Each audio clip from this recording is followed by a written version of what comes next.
Muito bem, mais uma vez estamos aqui. Boa noite a todos, boa noite, minha velha. Boa noite, Rita, boa noite a todos. Nossa leitura inicial de hoje, do livro Ceifa de Luz, capítulo 23, seguindo à frente. Assim que se alguém está em Cristo, nova criatura é. Paulo, na segunda carta aos Coríntios. Dificuldades, fracassos, conflitos e frustrações possivelmente far-se-á-se tudo isso, restando-se unicamente largo rescaldo do pessimismo. Apesar de tudo, a vida te busca a novas empresas,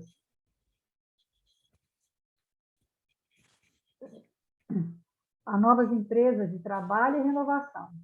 O sol brilha, o mar de oxigênio te refaz energia. Olha que bonito isso, mar de oxigênio. O progresso trabalha, o chão produz, e parece que a noite se te abriga no cio. Ergue-te em espírito e empreende a jornada nova. Uma estrada se continua em outra estrada. Uma fonte associa-se a outra. Tens contigo a riqueza do tempo, a esperar-te na aplicação dela própria, a fim de que a felicidade te favoreça. Varre os caminhos da alma, expurgando-te lembranças amargas, e deixa que a luz do presente consiga alcançar-te por dentro das próprias forças. Renova-te e segue adiante, trabalhando e servindo. E à medida que avanças caminho afora, entre a bênção de compreender e o contentamento de ser útil, perceberás que todos os obstáculos e sombras de ontem te fizeram lições e experiências, enriquecendo teu coração de segurança e de alegria, para que sigas em paz, no rumo de conquistas imperecíveis ante o novo amanhecer. A persistência, né? Então, nesse momento, Senhor, só temos a agradecer por mais essa oportunidade de trabalho, de estarmos aqui reunidos em Teu nome.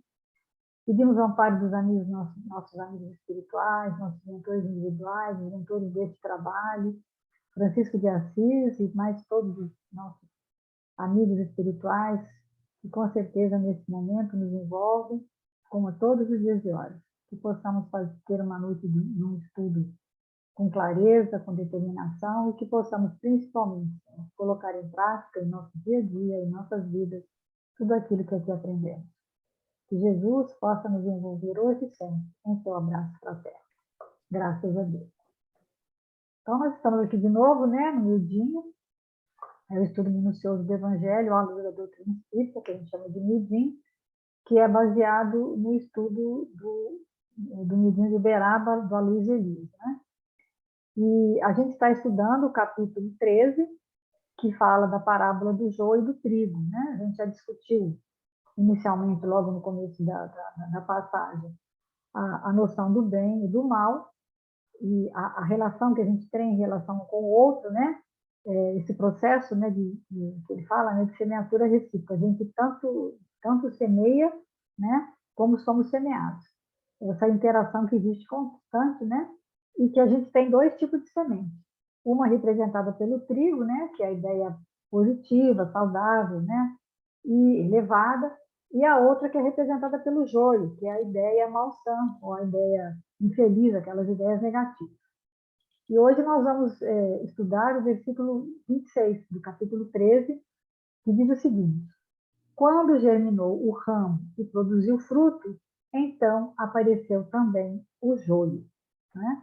Quer dizer, ele está falando o seguinte, que na mesma hora que aparece o joio, aparece o trigo, né? Eles produzem ao mesmo tempo.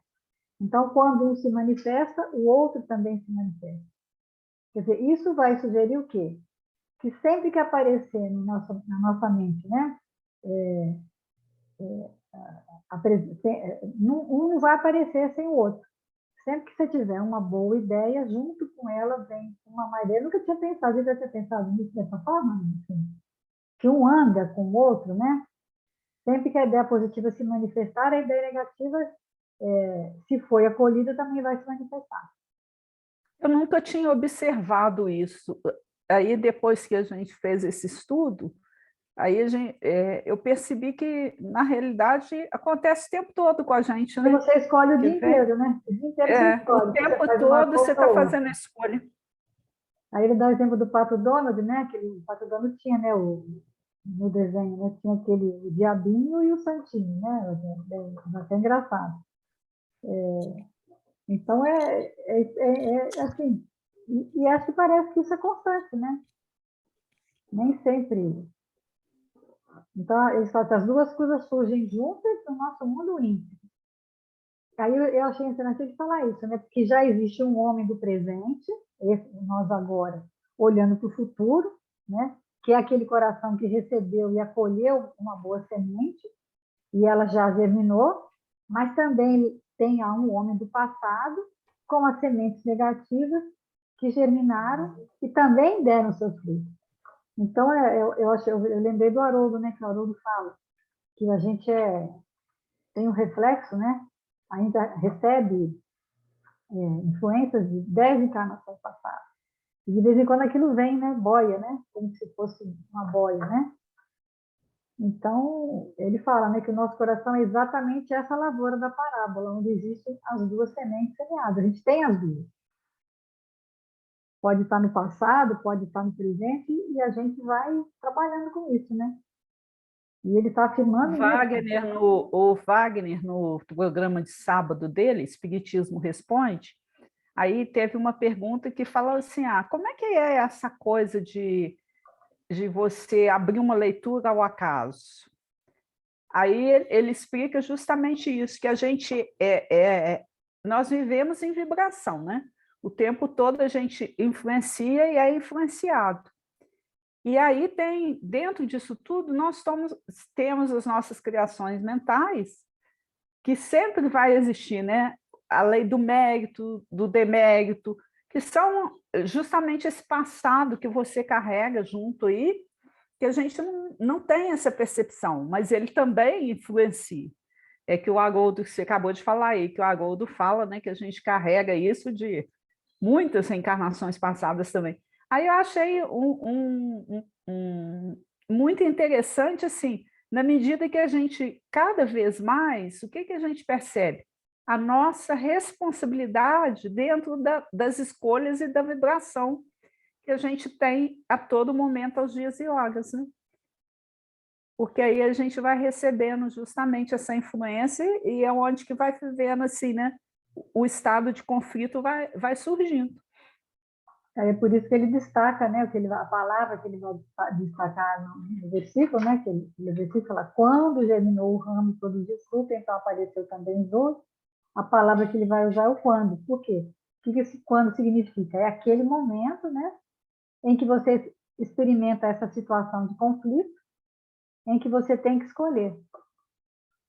Né? E a gente, e ele falou, no estágio evolutivo que a gente encontra, né, esse nosso mundo íntimo, interno ainda vai agir muito nesse sentido contrário, né? E aí vai criar aquelas coisas, né? Eu preciso fazer isso, mas aquilo é o isso e o aquilo, né? Toda hora você está nesse conflito, né? Entre o impulso de superar o vício, né? O hábito feliz e fazer aquilo que está certo. E basicamente ele fala que isso é o nosso perfil. Dificilmente não vivemos algo parecido. É normal, né? Ele conta, né, que o Chico, né, aquela revista Cruzeiro que perseguia muito o Chico, fazendo perguntas, né, perguntou para o Chico, né, se ele tinha algum conflito na área sexual, né, na área da sexualidade, e o Chico tranquilamente respondeu, claro, meu filho, quem não tiver, quem disser que não tem, está mentindo, né, não é normal, né. É lógico que ele fala Porque todo mundo tem, né? que todo mundo tem, né, todo mundo tem os seus conflitos, né. E o normal, Ele ainda falou assim, é só a gente não projetar os nossos conflitos sexuais no Chico, né? Eu achei muito interessante ele falar isso, porque aí os quando você nossos fala assim, também, mas Chico, os agora, nossos são bem mais inconfessáveis, né? aí ele falou dos conflitos, das coisas inconfessáveis. E aí o que acontece? Ele fala assim que anormal é não vivê-lo. Mas o que eu acho que a gente faz mais nem é não viver, é negar. É a gente negar, né? A gente vive num estado de negação muito grande, né? Então aí ele fala, numa plantação onde só tem joio, não tem conflito. Que aí é só o mal mesmo, né? Então, É o caso dos estados primeiros, né, da civilização, onde não tinha realmente trigo, só tinha, era normal, né? Então, porque ainda eram os instintos, né, a questão bestial, né? E aí ele vai estudar, né, ele vai ler o trecho do livro Pão Nosso, capítulo 136, que tem justamente esse título, né, conflito, e é baseado nas palavras de Paulo, né? Acho, então, Dos essa romanos, né? lei, essa lei em mim, quando quero o bem, o mal está comigo. E aí é interessante Paulo dizer que é uma lei, né? Ou seja, se era uma lei para Paulo, para nós nem é uma lei, né? É mais que uma lei, né? É uma imposição mesmo, porque imagine se Paulo fala isso, né? Quando quero o bem, o mal está comigo. Né? E não vai existir, né, o salto dentro do processo evolutivo, né, uma coisa que a gente tem que... Eu acho mais interessante desse estudo é a questão da gente tentar entender, que é a pergunta 1019 lá do Livro dos Espíritos, né? A questão do autoconhecimento, que os conflitos, sempre que surgir uma ideia positiva, junto com ela vai existir uma negativa. Por quê? Porque a gente ainda está numa faixa de evolução, né, onde predomina o nosso homem velho, que são as nossas diversas reencarnações com os nossos enganos. Mas o importante é a gente admitir isso. Quando vem essa ideia, a gente tentar fazer um balanço, né? É O porque que realmente admitir já é o princípio da cura, né? Quando você admite é. algo, já é o princípio de alguma coisa, né? É Eu acho você se admitir, se harmonizar com aquilo, ou seja, não aceitar deixar a culpa te invadir, né? E depois se ressignifica.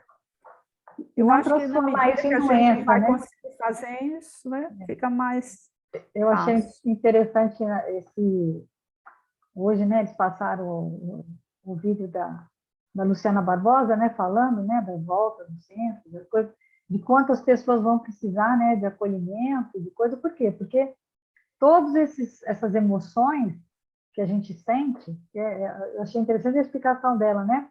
Quais são as emoções básicas, né? A raiva, o medo, o nojo, a tristeza e a alegria. São todas emoções, são todas emoções que são naturais. Não é errado ter medo, é até uma proteção nossa, né? Uma coisa que nós trouxemos do nosso instinto. Aí eu achei interessante ela falar do nojo, porque se você não tiver Você nojo, também ficou surpresa ok, o nojo com ser uma nojo? emoção Foi uma básica e reação? normal, porque é uma reação normal, né? Se a gente não tivesse essa reação normal de nojo, que ela fala, a gente ia comer qualquer porcaria. Os animais, né? Na nossa época primitiva de instinto. Então, isso tudo que a gente adquiriu, que tudo a gente foi adquirindo, são coisas que nós adquirimos durante o processo evolutivo. Então, o medo é uma proteção. O medo, a raiva, você não pode, e aí deles é que vem um sentimento, né? Você sente, você se emociona, né? Você tem essa emoção que é uma coisa instintiva, que você não tem controle sobre essa, porque tipo, de repente, se aparecer, se você tiver, eu tenho medo de morcego, por exemplo, então, assim, já me melhorei bastante, já dominei bastante, mas se aparecer um morcego aqui agora, eu vou ficar doido, eu vou ficar com medo, é normal, mas eu não posso deixar que esse medo me domine, eu tenho que racionalizar isso de alguma forma. Então, tanto o medo quanto a raiva adoecida é ódio, vira uma guerra, né? A tristeza adoecida vira uma depressão, né? A alegria também adoece, né? Aí eu achei interessante, que eu até gosto muito desse filme muito bom, que é aquele Divertidamente, né? Que são justamente as emoções que ela fala, que ela e aí quando elas querem, cada uma tem que trabalhar no momento. Quando elas juntam tudo, quer fazer tudo ao mesmo tempo, é que dá um estado de choque. Então, esse tipo de coisa que a gente tem que entender, né? Que nós ainda temos esses impulsos, mas que a gente tem que fazer o quê? Controlar, racionalizar, Daí a necessidade do estudo, de você ir se tranquilizando e se ambientando numa situação de você controlar, para você não adoecer essas emoções, não deixar que elas adoeçam e que elas te dominem. Porque todas elas são normais, né? E a gente tem que ter... porque é assim que nascem também os vícios, né? Dos pequenos hábitos. Você tem um pequeno hábito, tudo começa muito pequeno, né? A obsessão, né, começa dentro de uma sutileza muito grande. E se você se deixa, se você não está atento, se você não está estudando, não está orando, não está com uma sintonia boa, aquilo vai te dominando e você vai misturando isso tudo, né? E você começa a ter mais dificuldade cada vez mais de sair daquele ciclo. É um ciclo, né, que se cria e que você pode se complicar cada vez mais. Vamos ler?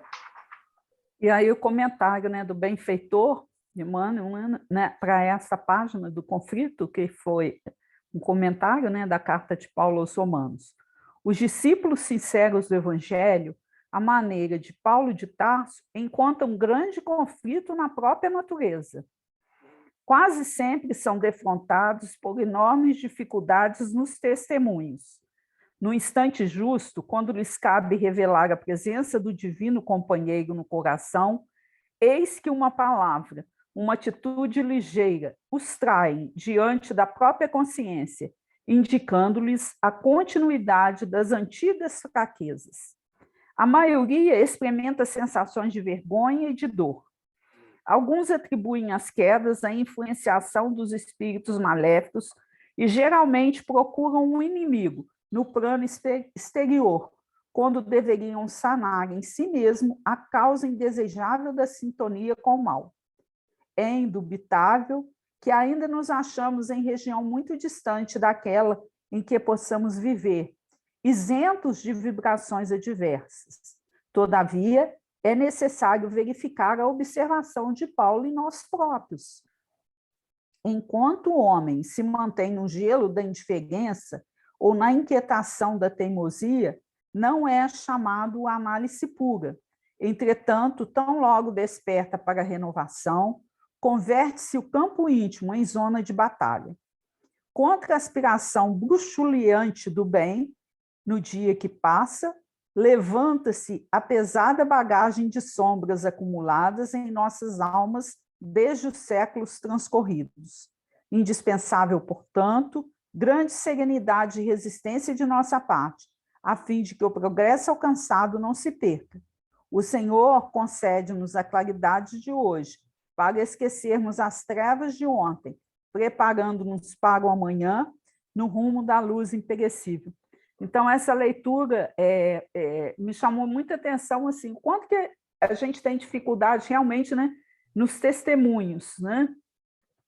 E aqui, eu ainda gostei do exemplo que ele falou, que nós, os espíritas, então, somos terríveis, né? Tudo é culpa quando do a gente professor, busca tudo isso, né, a gente sempre atribui a nossa queda a quê? A uma influência de fora. É alguém que está provocando aquela situação em você. E você não acolhe aquele engano esse engano conflituoso que a gente vive, né? Como se fosse obra nossa.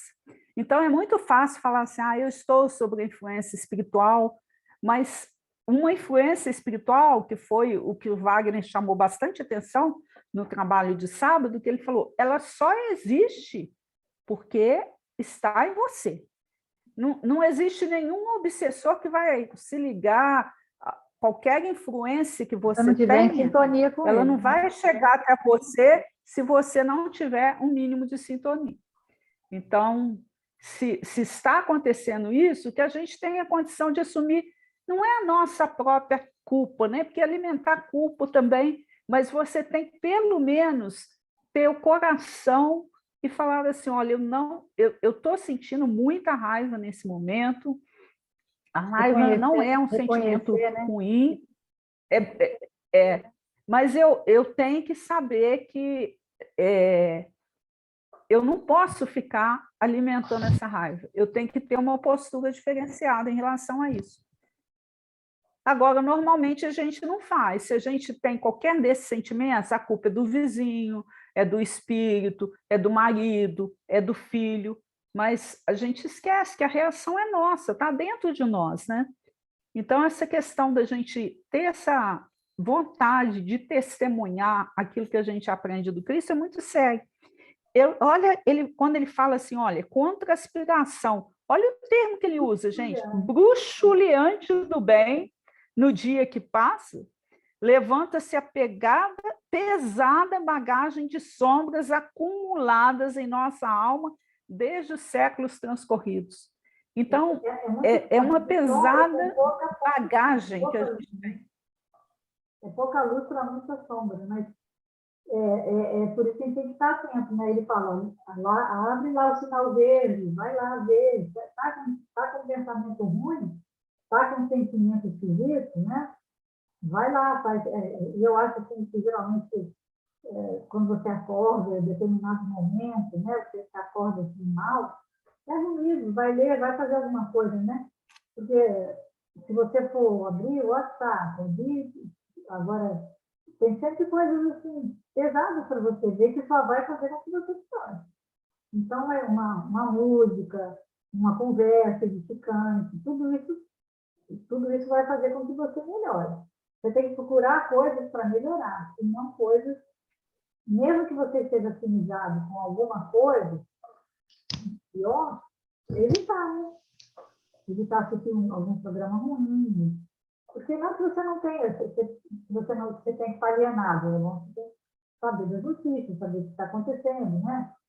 A gente está aí, finalzinho de pandemia, mas ainda tem a questão de guerras, as coisas todas que acontecem, a política, está tudo muito assim, alvoroçado, e você também não pode ser alienado de tudo. Mas também, você tem que ter momentos em que você esteja bem, né? Para que você possa ajudar os outros também e melhorar essa faixa vibratória, né? Fazer com que o planeta tenha uma vibração melhor a partir de nós, né? E aí ele fala, né? A maioria... O conhecimento não está no campo exterior, né? O inimigo está em nós, né? Está em mim, no meu campo íntimo. Então, essa questão de você falar assim, fui eu, né? É muito sério. Você ter essa percepção de falar assim, eu escolhi mal, eu acolhi mal, a responsabilidade é minha, né? E nunca do outro, né? Sempre vai ser minha a escolha. De ter essa serenidade e resistência em relação ao conflito que a gente vive, né? Porque o joio, né, a semente do joio, ele fala, né, pode até ter sido semeado pelo outro, mas quem acolheu, quem cultivou, quem fez germinar, foi você. Então, é sua responsabilidade. O outro até tem a responsabilidade também, vamos dizer assim, né? Mas a responsabilidade dela ter germinado, dela ter dado fruto aqui, né? E ele ainda chama atenção, fala assim, que a gente tem que ter também muita segurança de falar assim, o conflito acabou? É uma pergunta que a gente tem que se fazer. Se eu estava em dúvida entre dois caminhos, acabou aquela dúvida? Acabou. Mas quem venceu? Foi o bem ou foi o mal? Né? Qual ideia prevaleceu? Aquela que eu acalento, né, no meu íntimo, no meu homem velho, que ainda está gritando com as minhas imperfeições ou com meus equívocos, ou venceu aquele que está tentando a mudança, tentando a transformação, tentando dar um ressignificado, né, a essas emoções, às vezes, que a gente tem tão conturbadas aí. E ele fala também, quando é que não tem o conflito, né? Quando a pessoa é fria e indiferente, né? As pessoas que são frias e indiferentes não vivem o conflito. Então, o cristão, né? O cristão realmente, quem realmente está interessado em evoluir, no nível de evolução que a gente se encontra, quando termina um estudo, né? Quando é um estudo como o nosso aqui, o coração tem que estar incomodado, né? E é uma dor, realmente é uma vergonha, uma dor, uma responsabilidade que a gente se incomoda, né? Mas que só é sentida por aqueles que realmente querem melhorar. Ou aquele que é frio diferente para ele, aí ele fala, não quero mexer com isso não vou lá, eu que eu vou lá, a pessoa só fica me cobrando, né? E às vezes o pessoal fala, né? Não, doutor, o pessoal está passando porque está com muita cobrança. Não é uma questão de cobrança, é lógico que ninguém diz que você. É o que nós estamos falando, né? Não é de um dia para outro, num estalar de dedos, que você consegue melhorar, mas que você tem que reconhecer e começar a partir daí. Né? E nunca se comparar com o outro, mas se comparar consigo mesmo. Né? Que aí ele fala, né, que vai trazer a serenidade, né? Serenidade, que eu não sou o único a viver essa situação de conflito. E não é a primeira vez que eu vivo essa experiência de conflito e nem será a última. E é normal, né, que isso aconteça. E também é útil que aconteça. Né? Isso vai te trazer essa serenidade de saber... Tem hora que seu som está dando uma alteraçãozinha aí. Parece que está esbarrando em alguma coisa. E aí fala também da resistência, né? Tomar cuidado para não achar que, de repente, o conflito acabou, né? Porque, às vezes, pode ter alguma coisa diferente, né? Porque é a ilusão, né? Eu acho que a maioria das pessoas vive na ilusão de que não existe o conflito. Mas acho que todos nós vivemos em conflito interior, pelo menos. É as nossas falsas certezas que a gente tem, né? Que aí você, por uma questão de comodismo, aí você fala assim, eu faço muito isso. Eu acho que está tudo certo, não era o momento.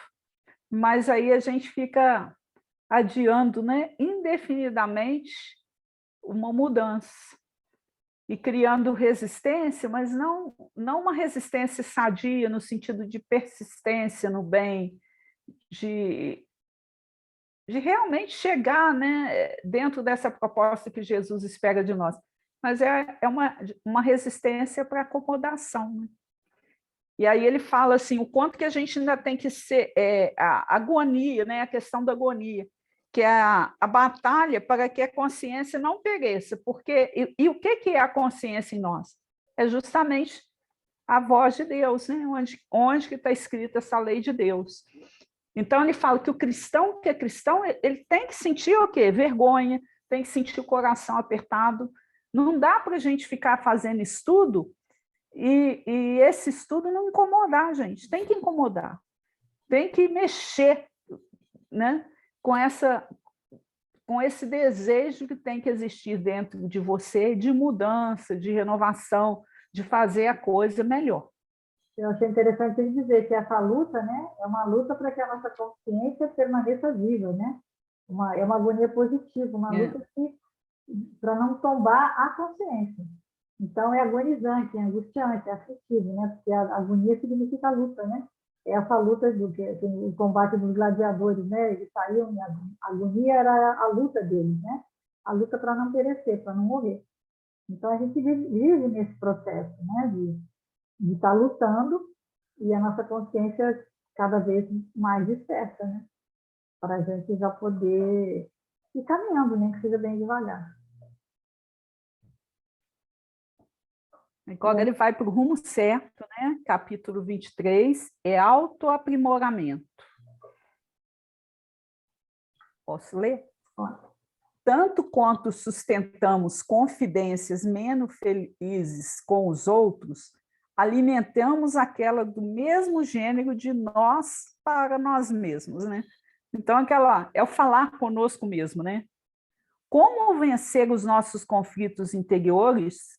De que modo eliminar tendências menos construtivas que ainda nos caracterizam a individualidade? Indagamo-nos. De que modo esparzir a luz se muitas vezes ainda nos afinamos com a sombra? E perdemos tempo longo na introspecção sem proveito, da qual nos afastamos insatisfeitos ou tristes. Então, ele fala que essa conversa com a gente, né, mesmo, é uma coisa positiva, que a gente tem que perguntar mesmo. Mas quando a gente só fica o tempo todo, né, nessa introspecção sem proveito, quer dizer, você se indaga, mas não sai do caminho ali, né? Fica Ele dá o exemplo, eu acho né? que a mesma... O chororô, né? Ele diz assim, cara, eu não devia ter feito assim. Ah, não merecer, né? Ah, mas isso não era certo, né? Mas isso aqui não é o que eu tenho estudado, né? Mas errar é humano. Né? Aí você vai dando essas desculpas, né?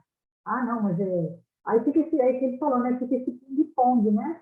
Do bem e do mal. Você sabe que fez alguma coisa, mas dá uma desculpa por ter feito. E isso tudo é aquele embate, né? Aí ele fala, é a noite de insônia, que você ficou conversando consigo mesmo, que você sabe que você não fez direito, que aquilo não era bom para você fazer, mas que ainda assim você fez. E aí, às vezes, e acontece muito, né? Não, amanhã eu vou fazer diferente. Não, amanhã eu não vou fazer isso, mas aí acaba fazendo de novo. Até que um dia, né? Eu me lembro muito nesse processo na questão da parábola da evolução, né? Que você vai, um dia vai, né? Você vai tocando, mas é muito lentamente. Não dá para você dizer que vai fazer, vai subir da forma melhor possível, né? A gente vai fazendo de acordo com o que a gente tem, né? E aí esses conflitos, né?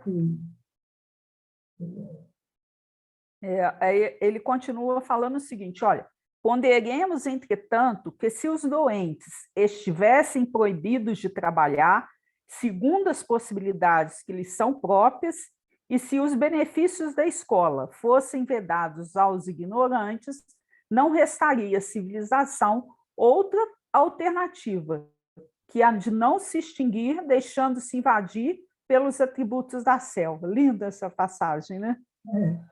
Felicitemo-nos pelo fato de já conhecer as nossas fraquezas e defini-las.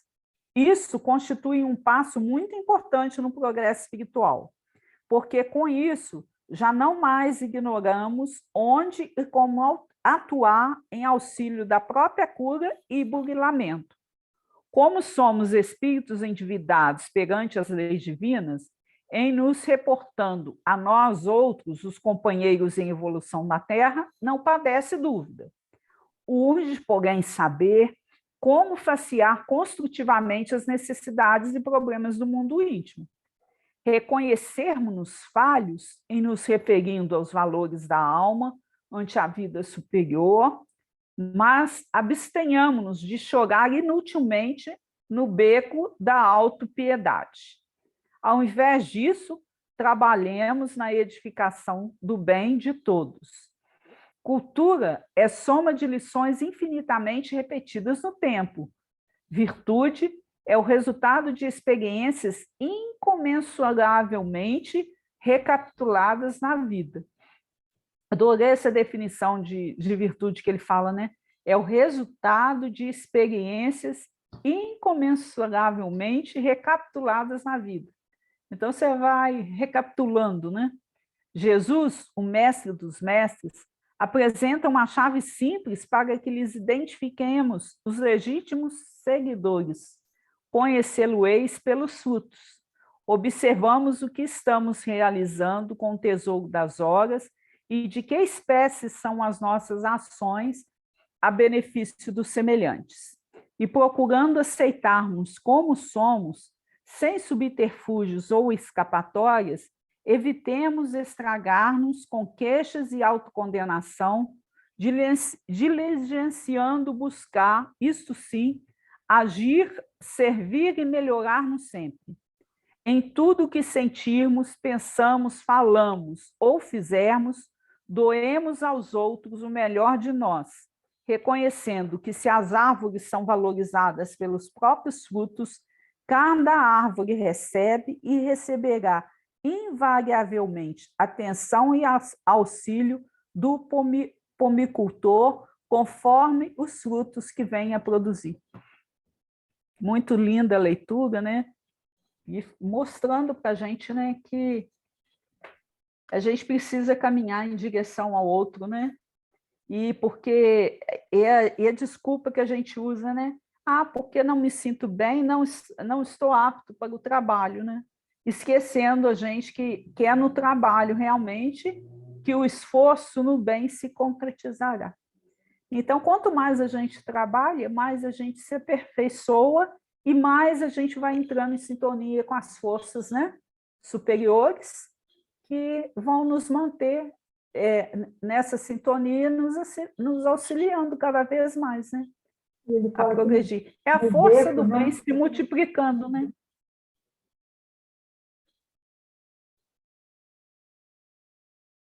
A gente tem que tomar cuidado, né? Para não ser improdutivo, né? Para não adoecer, para não ser traumatizado. Por isso que é importante estudar. Ele fala. Por isso que o estudo é importante. Porque você vai aprendendo e aí não fica nesse beco, né? Que eu achei interessante ele falar aqui em algum momento, ele fala no beco, né? O que é o beco? É um lugar sem saída. Do beco, não é que você é sem saída. Você não tem como ir adiante, você só tem que voltar. E refazer, né? Refazer o caminho. E a gente tem que tomar muito cuidado com isso, né? Porque senão, ele fala assim, ó, perdemos tempo longo na introspecção sem proveito, do qual nos afastamos, insatisfeitos ou tristes, né? Porque você só começa a ter esse diálogo interior, mas sem critério, né? Você tem que ser um peso, uma medida, né? De falar da balança. Né? Se não tiver aquele critério, aquele referencial, você só fica sofrendo, não sai do lugar. E o padrão Eu só. achei O interessante o padrão é o exemplo de evangelho. Lázaro, né, que ele deu, né? Quando Jesus chama Lázaro, né, o que ele faz? Ele acolhe o chamado e sai do jeito que está. Provavelmente ele estava atado lá, você imagina quantos dias, devia estar sem banho, devia estar fedorento, né? Mas o que ele faz? Ele Saiu do jeito que não estava, para e né? fala assim, não vou sair, eu estou enfaixado, o que as pessoas vão achar? Ele simplesmente faz o quê? Sai, atende ao chamado. E Jesus nos chama o tempo todo, né? Agora a gente tem que aprender a sublimar as nossas dores trabalhando, né? Porque o trabalho é a melhor terapia.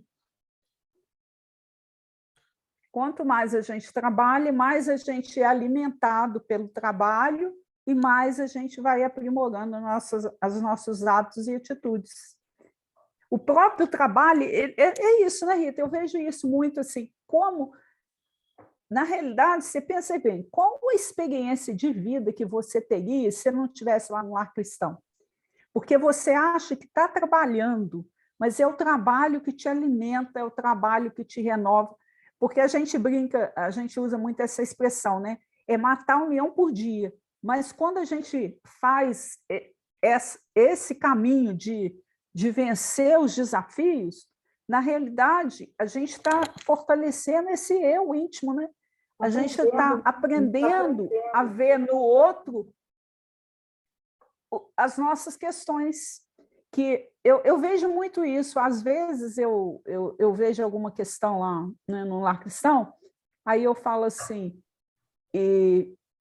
né, dentro do processo de Alzheimer, da doença que a pessoa tem, que no fundo eu acho assim, o Alzheimer ele retrata muito daquele espírito que você foi a vida inteira e que, como não tem mais a censura, então você começa a ficar assim, transparente, né? E aí você vai aprendendo assim o quanto que cada um ali traz determinadas questões que na realidade são as nossas inconfessáveis, que a gente ainda não é capaz de ver que elas existem na gente.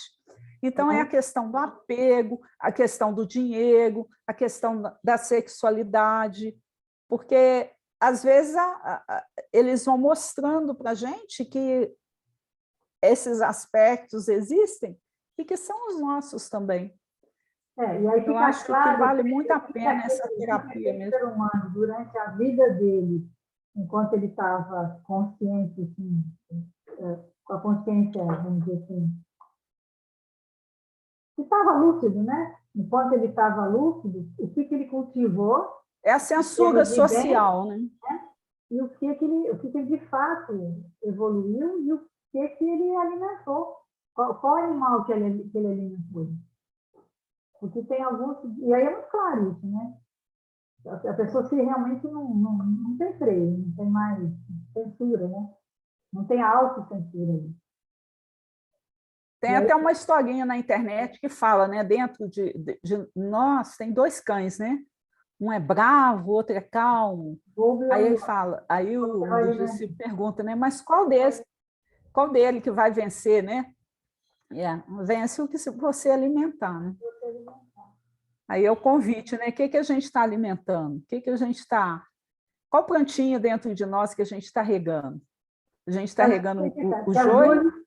Está regando o trigo? Porque a gente aprende hoje. Hoje, o que o versículo está dizendo é isso, né? Que as duas estão em nós, existem as duas, não tem como você dizer que não tem. Ah, não, eu sou só trigo, né? A leitura próxima vai dizer isso. Ninguém é só trigo. Nós somos trigo e joio o tempo todo. E todos os dois estão... Reconhecer o joio, né? É um jeito de você preservar o trigo. Então, é facear a mazela que a gente tem de forma construtiva, né? Na medida que você entende que você é um espírito endividado, imperfeito, sem essa autopiedade, sem chororô, você admitir assim, eu sou vaidoso, invejoso, agressivo, mas o que eu vou fazer com isso? Eu vou sublimar isso tudo. A gente teve agora, essa semana, esse episódio no Oscar, né? Que o ator levantou e foi lá dar um tapa, né? Um rapaz que... Ele estava até, vamos dizer assim, dentro de uma lógica com a razão, porque o rapaz fez uma piada de mau gosto em relação à esposa dele, né? E o que ele fez? Ele agiu o quê? Sob um impulso. Ele levantou, foi lá, deu um tapa. Era uma cerimônia do Oscar, né? Não foi uma atitude esperada, né? E aí ficou aquela questão, as pessoas dando razão para um, razão para o outro. Quer dizer, ninguém tinha razão ali, na realidade, né? Mas é lógico que ele podia, eu acredito que ele seja arrependido de ter feito isso, porque ele podia ter tido, ele tinha direito de defender a esposa, tinha direito de ver o que tinha acontecido, né? Porque ela tem uma doença, cortou o cabelo cai mesmo, para não ser careca. E o outro fez uma piadinha, né, de mau gosto. E aí depois falou que não sabia, não sei se não sabia ou não, mas o que acontece? A reação dele podia ter sido melhor se ele tivesse esperado, às vezes, um segundo, né? Às vezes, por questão de segundos, você toma uma atitude que você depois se arrepende e podia ter pensado em fazer algo, pensar em...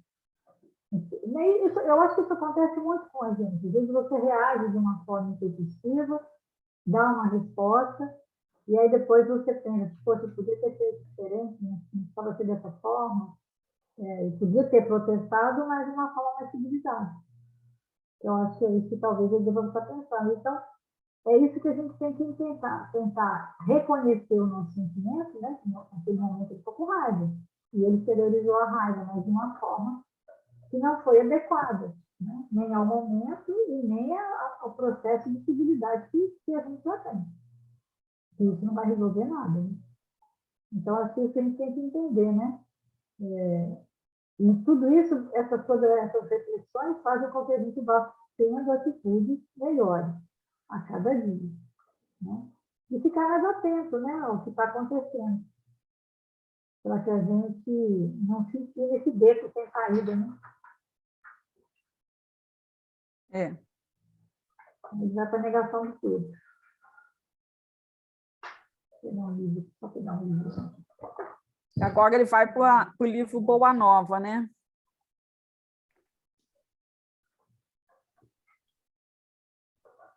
Quando fala do capítulo 26 da negação de Pedro, né? Então, quando o ato de Messias lavando os pés de seus discípulos encontrou certa incompreensão da parte de Simão Pedro, né? O velho pescador não concordava com semelhante ato de extrema submissão. Chegada sua vez, obtegou o resoluto: nunca me lavareis os pés, mestre. Meus companheiros estão sendo ingratos e duros nesse instante, deixando-os praticar esse gesto como se fosseis um escravo vulgar. Porque Jesus tomou mesmo a posição, né, da vestimenta de escravo mesmo, né? Aí é interessante que ele fala com Pedro, né? Simão, não queiras ser melhor que os teus irmãos de apostolado, em nenhuma circunstância da vida.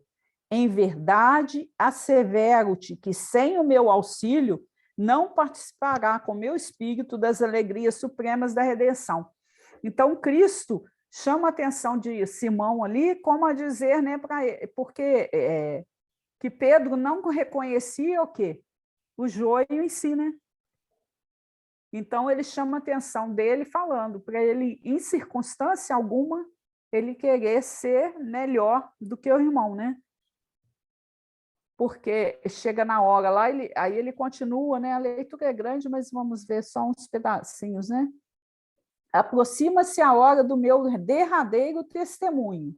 Sei por antecipação que todos vós estareis dispersados nesse momento supremo, né? Então, quer dizer, todos eles vão passar pelo conflito, né? Do joio e do trigo. No momento do testemunho de Jesus, todos os discípulos, de uma maneira ou de outra, vão ter o conflito, né? E aí ele fala, né? Vamos ver. Pedro, a tua inquietação se faz credora de novos ensinamentos. A experiência te ensinará melhores conclusões. Eu achei interessante aqui também, Rita, quando ele fala da questão da experiência, né? Que a gente aprende com as próprias experiências mesmo, né? Porque, em verdade, te afirmo que essa noite o galo não cantará sem que me tenhas negado por 3 vezes. Aí o Pedro ficou todo condoído, né? Aí ele ficou, né? Julgai-me, então, um espírito mau e endurecido? A este ponto, indagou o pescador, sentindo-se ofendido. Ao desconhecimento do joio, olha. Não, Pedro, adiantou o mestre com doçura. Não te suponho ingrato ou indiferente aos meus ensinos, mas vais aprender ainda hoje que o homem do mundo é mais frágil que perverso. Muito lindo. Eu adoro Boa Nova, gente. Eu também gosto muito.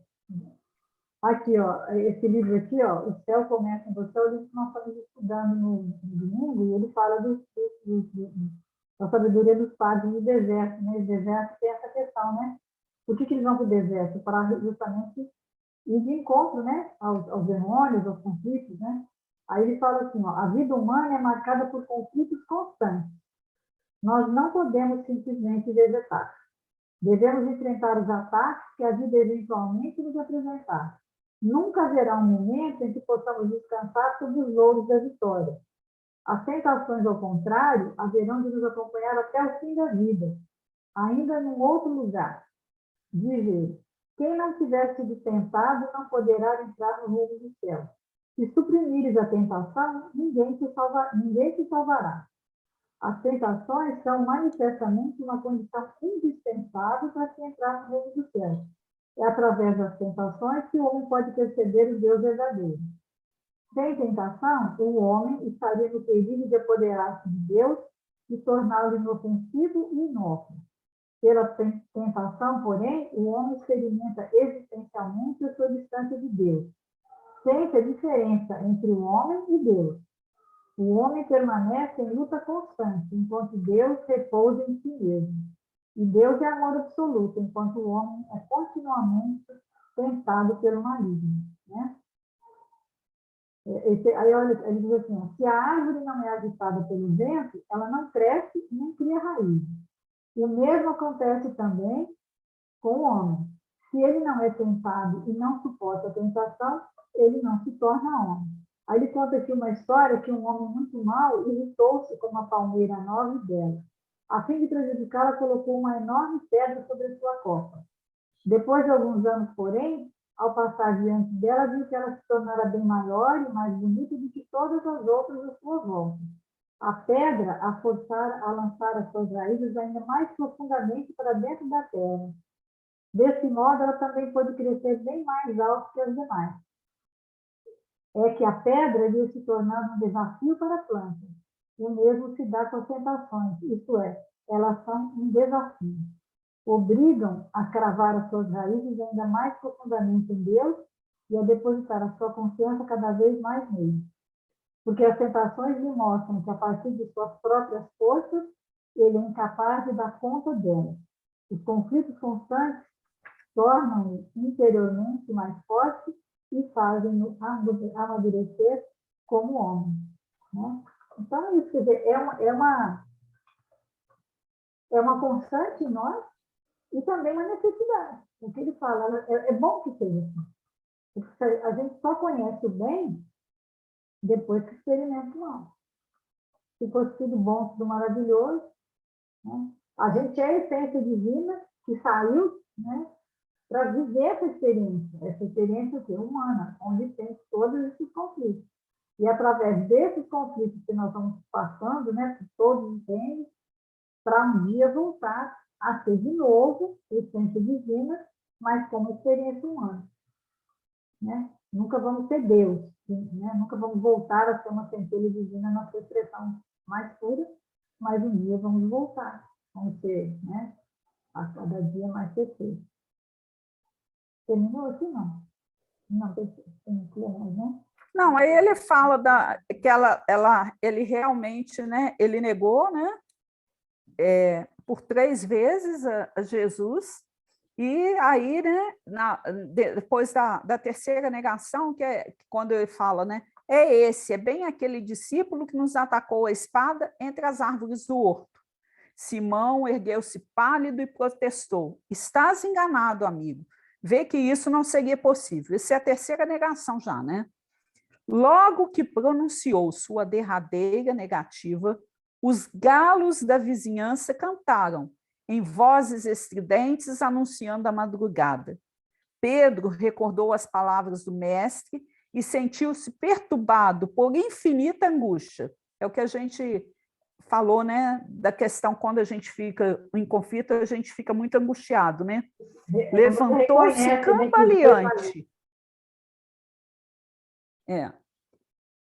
Aqui, ó, levantou-se cambaleante e voltando instintivamente para a cela em que o mestre se achava prisioneiro, viu o semblante sereno de Jesus a contemplá-lo através das grades singelas. Aqui eu achei interessante também, né, que quando o Humberto de Campos usa essa expressão, né, logo que pronunciou sua derradeira negativa, os galos da vizinhança cantaram, em vozes estridentes. O que é o galo da vizinhança aí, simbolizando o quê, né? O grito da consciência, né? Ele se reconhecendo naquele momento a sua fragilidade, né? Presa de indefinível remorso, o apóstolo retirou-se envergonhado de si mesmo. Dando alguns passos, alcançou os muros exteriores, onde se deteve a chorar amargamente. Ele, que fora sempre homem ríspido e resoluto, que condenara invariavelmente os transviados da verdade e do bem, que nunca conseguira perdoar as mulheres mais infelizes, ali se encontrava, abatido como uma criança, em face de sua própria falta. Começara a entender a razão de certas experiências dolorosas de seus irmãos da humanidade. Em seu espírito, como que desabrochava uma fonte de novas considerações pelos infortunados da vida. Desejava ansiosamente ajoelhar-se ante o Messias e suplicar-lhe perdão para a sua queda dolorosa. Achei essa parte é linda, gente. Através do véu de lágrimas que lhe obscurecia os olhos, Simão experimentou uma visão consoladora e generosa. Figurou-se-lhe que o mestre vinha vê-lo em espírito, na solidão da noite, trazendo nos lábios aquele mesmo sorriso sereno de todos os dias. Ante a emoção confortadora e divina, Pedro ajoelhou-se e murmurou: Senhor, perdoai-me. Mas nesse instante, nada mais viu, na confusão de seus angustiados pensamentos. Luar alvíssimo enfeilava de luz as vielas desoladas. Foi aí que o antigo pescador refletiu mais austeradamente, lembrando as advertências amigas de Jesus quando lhe dizia: Pedro, o homem do mundo é mais frágil que perverso. E é Eu acho essa interessante que ele lição de entendeu Pedro que ele muito... era esse homem do mundo. E o fato dele entender que era esse homem do mundo, que tinha joio em si mesmo, que ele era igual aos outros, fez com que ele entendesse, né? E ele reconhecesse, né? Esse auto-reconhecimento dele fez com que ele olhasse com mais paciência, com mais tolerância o erro dos outros. É só quando você vê o quanto você também, né? Você para de ver o que o outro está fazendo. Você começa a se preocupar com o que você realmente é, o que você está fazendo, o que você tem que melhorar em você, e esquece o que o outro está deixando de fazer. Né? Isso é uma coisa... Você olha para o outro sem esse olhar de escândalo, né? O olhar passa a ser o olhar de Jesus, de compreensão, de serenidade, né? Porque na medida que a gente vê o tamanho da nossa fragilidade, né? A gente... Porque todos nós, nenhum de nós pode julgar na medida que a gente... Amanhã, se você não vai cair na mesma queda, né? Então, é muito importante isso, a gente entender a fragilidade de todos nós, espíritos caminhando ainda dentro do processo evolutivo, né? Então, é interessante demais isso. Está dando uma falhada no seu coisa aqui. Está na hora, tá? Não sei. Está Tá dando aqui que a internet está instável. Agora voltou. Mas está na hora. Eu devo ter alguns textos aqui, mas... Tá. Acho que melhor, mesmo porque a internet está caindo, né? E aí a gente... Ele fala, né, que a experiência te ensina a H, né? Então, quer dizer, 3 vezes, né? O fato dele ter negado 3 vezes significam também os ciclos de amadurecimento, de aperfeiçoamento, né? E a gente vê que o 3 tem uma conotação especial, né? As estações do ano, por exemplo, ele dá esse exemplo, né? Que são 3 meses, né? Então, da casa mental, o galo, né? A casa mental com os andares. Os 3 andares, né? E quando ele fala da madrugada, né? Da questão da madrugada, né? É muito interessante essa questão da madrugada, porque ainda à noite, mas a luz vai surgindo devagarzinho, né? Então, mostrando que a nossa evolução também ela vai se dar no tempo certo do amadurecimento de cada um. E apesar da noite simbolizar a questão da escuridão, né? Nunca existe uma noite totalmente escura, né? As estrelas vão estar lá, né? A lua, sempre para iluminar. Nunca se está sozinho, a gente tem sempre existe uma boa escolha a ser feita, né? Sempre existe um caminho melhor, né? Aqui, ó, o Consolador, a questão 133 do Consolador vai falar do determinismo do livre-arbítrio, né? Aí ele pergunta assim, havendo determinismo e livre-arbítrio ao mesmo tempo na vida humana, como compreender a palavra dos guias espirituais quando afirmam não lhe ser possível influenciar a nossa liberdade? Aí ele responde, não devemos esquecer que falamos de expressão corpórea se tratando de determinismo natural, que prepondera sobre os destinos humanos. Aí, aqui mais fácil, ele vai falar assim, seus amigos do invisível localizam o santuário da sua independência sagrada. Em todas as situações, o homem educado pode reconhecer onde falam as circunstâncias da vontade de Deus em seu benefício, e onde falam as que se formam pela força de sua vaidade pessoal e do seu egoísmo. O homem sabe dizer, ele tem noção, ele tem condição de reconhecer e de saber o que é bom e o que é ruim. Com ele, portanto, estará sempre um mérito de escolha nesse particular, né? Então, tudo a gente conhece. O que é Deus, que Deus quer, e o que é nosso egoísmo, a nossa vontade quer. A gente que vai criando essas... Existe realmente o determinismo, que algumas coisas vão acabar acontecendo, mas, enquanto isso, a gente vai fazendo as nossas escolhas. Se elas forem melhores, né? Cada um vai saber o que fazer. Encerrar? Vamos. Eu escolhi para encerrar a poesia da Cecília Meirelles. E só para fazer um paralelo, né? É uma poesia muito conhecida, eu lembrei até da minha infância, né? Porque quando antigamente na escola a gente aprendia poesia, né? E era muito legal. Ou isso ou aquilo. Ou se tem chuva e não se tem sol. Ou se tem sol e não se tem chuva. Ou se calça a luva e não se põe um anel. Ou se põe um anel e não se calça a luva. Quem sobe nos ares não fica no chão. Quem fica no chão não sobe nos ares. É uma grande pena que não se possa estar ao mesmo tempo em dois lugares. Ou guardo dinheiro e não compro doce, ou compro doce e não guardo dinheiro. Ou isto ou aquilo, ou isto ou aquilo. E vivo escolhendo o dia inteiro.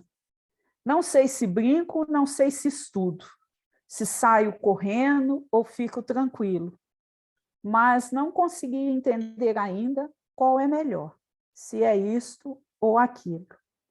A poesia é de Cecília Meirelles, mas nós, espíritas, a gente não pode ter mais dúvida.